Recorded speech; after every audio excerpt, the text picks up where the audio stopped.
Нагадаем, што першы выпадак каронавірусу ў Беларусі зафіксаваны 27 лютага. З таго часу выяўлена яшчэ 35 такіх выпадкаў. 3 пацыенты ўжо выпісаны. На сённяшні дзень пад медыцынскім і эпідэміялагічным кантролем знаходзіцца каля 2500 чалавек. У Брэсцкай вобласці не зафіксавана аніводнага выпадку заражэння COVID-19. На сённяшні дзень у рэгіёне пад медыцынскім наглядам знаходзіцца 251 чалавек. 33 пацыенты на гаспіталізацыі праходзяць тэст на выявление коронавирусу. Из них 26 – это в Брестской областной клинической больнице, остальные 7 на административных территориях.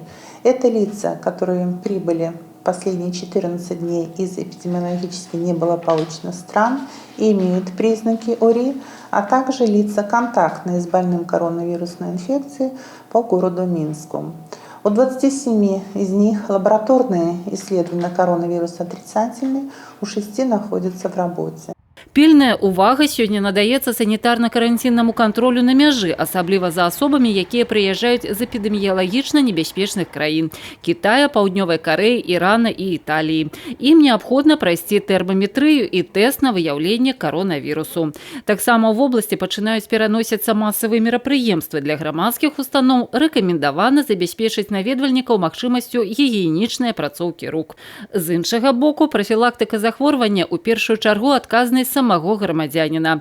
Таму, хто апошнія 2 тыдні наведваў эпідэміялагічна небяспечныя краіны, неабходна прыняць меры по самоизоляции. Меньше контактировать с людьми, не посещать общественные места, спортивные, культурно-массовые мероприятия, не посещать своих родственников, особенно пожилых, эти люди находятся в группе риска.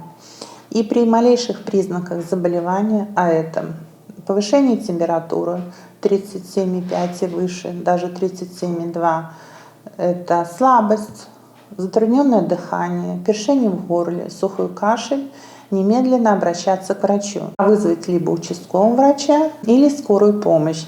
На сённяшні дзень сярод найбольш папулярных метадаў прафілактыкі каронавірусу простыя, але дзейныя правілы. Выкарыстанне медыцынскіх масак, як мага часцей мыць рукі, не кранаць паверхні ў грамадскіх месцах, пазбягаць масавых мерапрыемстваў.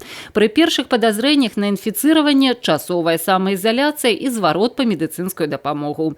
І ў першую чаргу адказнасць за сваё здароўе і здароўе тых, хто побач. Вераніка Якавец, Тыгран Акапян, тэлерадыёкампанія Брэст.